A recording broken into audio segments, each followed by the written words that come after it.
Você já se perguntou o que acontece dentro da cabeça de uma criança que aprende antes de completar 10 anos que o mundo não foi feito para ela? Que as regras existem para proteger outros, não ela? Eu cresci assim. Não escolhi o bairro, não escolhi a pobreza, não escolhi os modelos que apareceram na minha frente. Mas fiz escolhas dentro desse cenário, e essas escolhas me custaram anos que nunca vão voltar. Hoje eu tô aqui para te contar uma história que a maioria não tem coragem de ouvir até o final. Não porque é violenta, mas porque é verdadeira demais. Porque em algum ponto dessa narrativa você vai reconhecer alguém que você conhece, ou talvez vai reconhecer uma parte de você mesmo. Se você fica até o final desse vídeo, você vai entender como uma pessoa cresce dentro do crime sem perceber, o que realmente quebra esse ciclo, e por que a maioria nunca consegue sair. Mas antes da saída, a gente precisa entrar. Precisa voltar para uma tarde específica, num beco que eu conhecia de olho fechado, com 8 anos de idade e uma fome que ia muito além do prato vazio. Uma fome de pertencer, de ser visto, de existir de um jeito que importasse. E foi exatamente essa fome que eles usaram. Quando as pessoas falam em crescer no crime, imaginam uma decisão, um momento, uma escolha clara entre o certo e o errado. Mas não é assim. Não foi assim para mim e não é assim para a maioria. É uma imersão gradual, tão suave que você não sente a temperatura subindo. Como uma panela que aquece devagar e quando você percebe já não tem mais como sair sem se queimar. Meu bairro era daqueles que o mapa esquece. Rua sem nome, número sem CEP, gente sem registro. A violência não era a exceção, era a paisagem. Você não se assustava com ela. Você aprendia a se mover em torno dela, como quem desvia de uma poça d'água na calçada. Natural, cotidiano, invisível. Meu pai sumiu cedo. Não morreu, sumiu. Que às vezes é pior porque deixa uma pergunta sem resposta pendurada no meio do peito. Minha mãe era forte do jeito que mulher pobre aprende a ser forte. Calada, firme e exausta. Ela não tinha tempo para perguntar o que eu estava sentindo. Tinha que sobreviver. E eu aprendi com ela, sem que ela soubesse, que sentimento é luxo, que pergunta demora, que resultado é tudo. Você já viveu num ambiente assim, onde agir vinha antes de pensar, porque pensar demais custava tempo que a situação não dava? O primeiro contato não foi dramático, foi quase entediante. Um cara mais velho do beco me pediu para entregar um embrulho a 2 quarteirões de distância. Me deu dinheiro. Não perguntei o que era, ele não explicou, e em 15 minutos eu tinha na mão mais dinheiro do que minha mãe ganhava num dia inteiro de faxina. Esse é o momento que ninguém te conta direito. Não foi glamour, não foi adrenalina, foi matemática simples.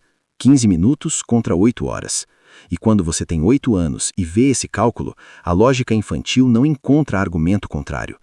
Voltei no dia seguinte, e no outro, e na semana seguinte já tinham me dado um apelido. E apelido na rua é identidade. É a primeira vez que você deixa de ser invisível, que alguém te chama pelo nome que eles escolheram para você, que é diferente do nome que sua mãe escolheu. E você sente que existe, que pertence. Esse pertencimento é a droga mais poderosa que o crime oferece. Mais do que dinheiro, mais do que poder. A sensação de que você finalmente tem um lugar no mundo, mesmo que esse lugar seja perigoso, mesmo que esse lugar te destrua. Aos 8 anos, você não faz essa análise, você só sente o calor de ser visto. Com 12 anos, eu já não era o menino dos recados, tinha subido, não por ambição, por sobrevivência, porque no jogo da rua quem fica parado regride, e regredir tem preço.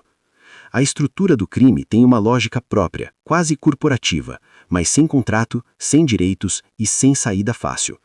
Você sobe porque precisa, e quando sobe, as responsabilidades crescem junto, e as consequências também. Comecei a ver coisas que uma criança não deveria ver. Não vou detalhar, não é esse o ponto. O ponto é o que essas coisas fazem com você por dentro, como elas vão apagando camadas de sensibilidade até restar uma versão sua que funciona, que executa, que sobrevive, mas que sente cada vez menos. E o assustador é que isso parece força. A insensibilidade parece maturidade quando você é jovem e o ambiente recompensa a dureza. Você aprende a não chorar, a não hesitar, a não perguntar. E quanto mais você aprende isso, mais o sistema te valoriza, e mais você se perde. Tinha um professor na escola, nos raros dias que eu aparecia, que me olhava diferente, não com pena, com algo que eu não sabia nomear na época. Hoje eu sei que era reconhecimento. Ele via algo em mim que eu tinha parado de ver em mim mesmo. Você já teve alguém assim? Alguém que enxergou o que você não conseguia enxergar?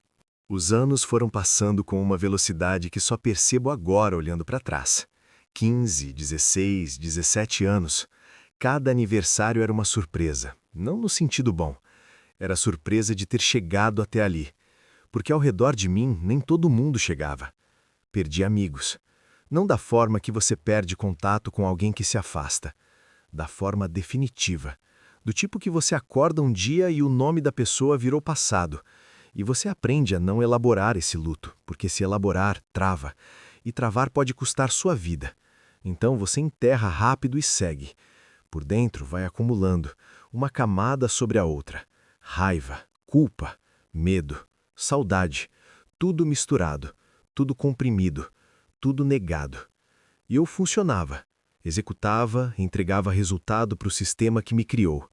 Mas tinha momentos, sempre à noite, sempre sozinho, em que aquela criança de 8 anos que só queria pertencer aparecia e me olhava com uma pergunta nos olhos que eu não tinha resposta. Para onde você foi? Nesses momentos, a dureza rachava, por segundos, e então eu fechava de novo, porque sentir doía mais do que qualquer coisa que o lado de fora podia me fazer. Essa foi a fase mais longa e a mais perigosa, não porque o risco externo era maior, mas porque eu estava me perdendo de dentro. A virada não veio com fanfarra. Veio numa noite comum, num galpão comum, numa situação que tinha se repetido dezenas de vezes antes. Mas dessa vez havia uma criança no lugar errado, com a idade errada, com o mesmo olhar perdido que eu tinha aos 8 anos. E por uma fração de segundo, menos de um segundo, eu me vi nela, não metaforicamente, literalmente. Como se o tempo tivesse dobrado e eu estivesse olhando para o espelho do passado. Algo quebrou dentro de mim naquele instante. Não sei chamar de outro nome. Quebrou. Uma coisa que eu tinha construído com anos de negação simplesmente cedeu. Saí dali. Não de forma heróica, não com discurso. Saí porque se eu ficasse mais um segundo, eu ia me tornar de forma irreversível aquilo que aquela criança não merecia encontrar. Fui para a casa da minha mãe pela primeira vez em meses. Bati na porta de madrugada. Ela abriu. Não perguntou nada, só abriu. E eu entrei. E sentei na mesma cadeira plástica da cozinha onde eu tinha crescido. E pela primeira vez desde criança, chorei. Não de dor, de reconhecimento, de perceber que ainda havia algo dentro de mim que reconhecia o que era certo, mesmo que enterrado embaixo de anos de escolhas erradas. Esse foi o começo, não o fim do problema, o começo da possibilidade. Aqui está o que eu precisei de anos para entender, e que talvez mude a forma como você enxerga essas histórias. Ninguém cresce no crime porque quer o crime. As pessoas crescem no crime porque o crime foi o único sistema que respondeu quando precisavam de resposta. Não é justificativa, é diagnóstico. E diagnóstico importa, porque sem ele nenhum tratamento funciona. Estudos sobre desenvolvimento humano em contextos de vulnerabilidade mostram de forma consistente que crianças expostas à violência crônica desenvolvem sistemas de resposta ao estresse permanentemente alterados. O cérebro literalmente se reconfigura para sobreviver num ambiente hostil. Isso não é desculpa, é ciência. E entender isso muda tudo, porque se o problema tem raiz, a solução também precisa ter. Jogar uma pessoa de volta para a mesma raiz sem mudar o solo não resolve. Volta a crescer torto. O que me salvou não foi força de vontade pura. Foi uma combinação de fatores que raramente se alinham. O momento certo, uma pessoa no lugar certo e um nível de exaustão interna que me fez preferir o desconhecido ao conhecido destrutivo. A maioria das pessoas que eu conheci nesse caminho não teve esse alinhamento. E não é porque eram piores do que eu. É porque as variáveis não se encontraram. Isso precisa ser dito, porque culpar o indivíduo sem olhar o sistema é a forma mais conveniente de não resolver nada. E aqui está a promessa que eu fiz no começo. A resposta real sobre o que quebra o ciclo. Não é religião, embora para muitos seja. Não é cadeia, a reincidência prova que punição isolada não reconstrói. Não é palestra motivacional, é identidade. nova identidade, construída aos poucos, tijolo por tijolo, em cima de uma fundação que você precisa limpar antes de começar a erguer. Quando eu saí, não sabia quem eu era fora do papel que o crime tinha me dado, e essa desorientação é real, física, assustadora. Você perde o roteiro, perde a tribo, perde o propósito distorcido que o jogo oferecia, e fica com um vazio que precisa ser preenchido de forma consciente ou ele vai ser preenchido pelo que é familiar. A descoberta de outra vida não foi um evento, foi um processo lento, não linear, cheio de recaídas emocionais e avanços inesperados. Foi aprender que existe dignidade no trabalho simples, que existe força na vulnerabilidade, que existe mais respeito genuíno numa relação honesta do que em anos de respeito forçado pela intimidação. A outra vida que eu descobri não é perfeita, não é cinematográfica, é real, com contas para pagar, com dias difíceis, com fantasmas que aparecem de madrugada. Mas é minha, de verdade minha, e isso vale mais do que qualquer coisa que o crime me deu. Olhando para trás hoje, consigo ver com uma clareza que não tinha antes. Cada ponto da trajetória fazia sentido dentro do contexto em que eu estava. Cada escolha errada foi a melhor opção que eu enxergava naquele momento. E isso não me absolve, mas me humaniza. E humanizar é o primeiro passo para não repetir. A reconstrução me ensinou coisas que nenhuma rua ensina. Que limite não é fraqueza, é estrutura. Que confiar é um risco que vale mais do que a segurança do isolamento. Que o passado não define o futuro, mas ignorá-lo também não ajuda. Você precisa olhar para ele, entender o que ele te fez e decidir conscientemente o que você carrega e o que você deixa. Pesquisas sobre reconstrução pós-trauma mostram que o elemento mais transformador não é o recurso financeiro nem o suporte institucional, é o vínculo humano. Uma pessoa que acredita em você antes que você acredite em si mesmo tem um poder desproporcional sobre uma trajetória. Eu tive esse vínculo. Minha mãe, que não pediu explicação naquela madrugada, foi esse vínculo. E me pergunto às vezes quantas trajetórias diferentes existiriam se mais pessoas tivessem esse tipo de presença nos momentos certos. Você tem alguém assim na sua vida? E mais importante, você é essa pessoa para alguém? Crescer no crime não foi o pior que me aconteceu. O pior seria ter ficado. Seria ter chegado aos 40, 50 anos carregando uma identidade emprestada, vivendo uma vida que nunca foi minha, rodeado de medo disfarçado de poder. Isso seria o fracasso real. A outra vida que eu descobri não veio pronta, não veio fácil. Veio através de escolhas pequenas, repetidas, feitas mesmo quando eu não acreditava nelas.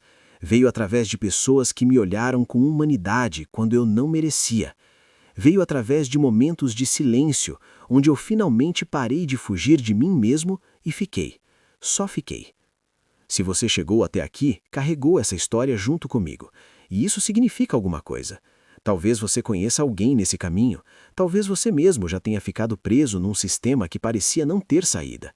Talvez você só queira entender o que acontece nos lugares que a sociedade prefere não olhar. Qualquer que seja o motivo, você fez a escolha certa de ficar. Porque histórias como essa precisam ser ouvidas.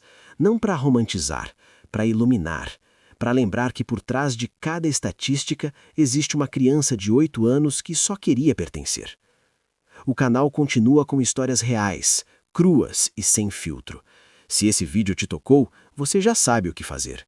E nos comentários me conta, qual parte dessa história chegou mais perto de algo que você já viveu ou viu? A gente se vê na próxima. Fica vivo.